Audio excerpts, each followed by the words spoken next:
Welcome to global channel Jayanthi Amit Shetty tip and cooking ఛానల్కి స్వాగతం. ఈ టిప్ నచ్చితే లైక్ చేయండి, షేర్ చేయండి, సబ్స్క్రైబ్ చేయండి. మొదటిగా ఈ ఛానల్ చూసేవాళ్ళు సబ్స్క్రైబ్ చేసుకోండి. పురాణాల ప్రకారం ప్రతి ఏకాదశికి ఎంతో ప్రాధాన్యత ఉంది. కార్తీక మాసంలో శుక్లపక్షంలో పౌర్ణానికి ముందు వచ్చే ఏకాదశి రోజున విష్ణుమూర్తి ఏక నిద్ర నుంచి మేల్కొంటారు. పురాణాల ద్వారా తెలుస్తుంది. ఈ రోజుతో చాతుర్మాస వ్రతం ముగియటంతో వివాహాది గృహప్రవేశాల వంటి శుభకార్యాలు ప్రారంభమవుతాయి. ఈ రోజున ఆర్థిక సమస్యలతో బాధపడే వాళ్ళు, వివాహ నిశ్చయం ఆటంకాలు కలిగే వాళ్ళు కొన్ని ప్రత్యేకమైన పూజలు పాటిస్తే ఆ సమస్యల పరిష్కారం అవుతాయని పండితులు అంటున్నారు. ఇప్పుడు వాటి గురించి మనం వీడియోలో తెలుసుకుందామా? స్కిప్ చేయకుండా లాస్ట్ వరకు వీడియోని చూడండి. కార్తీక శుక్లపక్షం ఏకాదశి తిథిని ఉద్వాన ఏకాదశి తిథి ప్రబోధన ఏకాదశి అంటారు. ఈ రోజున విష్ణుమూర్తి 4 నెలల ఏక నిద్ర నుంచి మేల్కొంటాడు.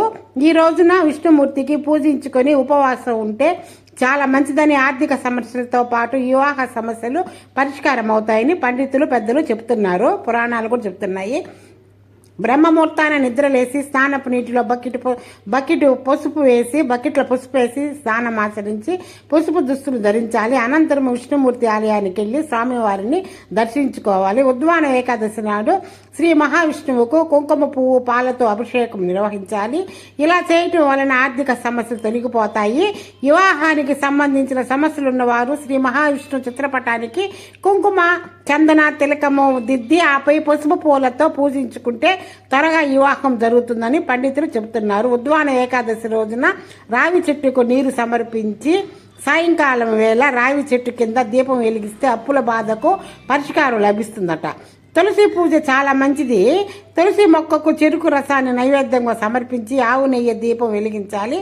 అనంతరం తులసి మొక్క హారతి ఇచ్చి ఆర్థిక కష్టాలని పోయి ఐశ్వర్యవంతులు అవుతారట. చాలా మంచిదండి. 4 నెలలు నిద్రపోతాడు కదా విష్ణుమూర్తి. ఈరోజు కార్తీక మాసంలో నిద్రలేస్తాడు. నిద్రలేసిన రోజున మనం కానీ ఇలా చేసుకుంటే ఆర్థిక సమస్యలున్న వివాహం కాని వాళ్ళకి వివాహం వెనకబడుతుంటుంది కదా. ఎన్ని ప్రయత్నాలు చేసినా వివాహం వెనకబడుతుంటుంది కదా. ఇలా చేస్తే చాలా మంచిదండి. ఏమంత కష్టం లేదండి. స్నానం చేసాడు, ఉదయాన్నే నిద్రలేసి స్నానం చేసేటప్పుడు బకెట్ నీళ్ళను కాసింత పసుపు వేసుకొని ఆ పసుపుని బాగా తిప్పేసేసుకొని స్నానం చేసుకోవాలా. స్నానం చేసేసాక తర్వాత విష్ణుమూర్తికి కుంకుమ పువ్వు అంటే చాలా ఇష్టం అండి. కుంకుమ పువ్వు గ్లాస్ పాలు, ఆవు పాలు తీసుకుని దాంట్లో కుంకుమ పువ్వు వేసి ఆ పాలతో అభిషేకం చేసి అన్ని మామూలుగా పసుపు కుంకుమ గంధంతో అక్షంతులతో పూజలతో ఏదో ఒక పసుపు పూలు, చామంతి పూలు కానీ ఏ పూలు ఉన్న ఇంట్లో ఆ పూలతో పూలు ఆయనకి తులసి పత్రాలు నేనేమో ఈ పత్రాలు పెట్టానండి. మారేడు పత్రాలు పెట్టాను. మారేడు పత్రాలన్నా ఆయనకి ఇష్టమే కదా. ఈ శివకేశవులకి ఇద్దరికి ఇష్టమేను.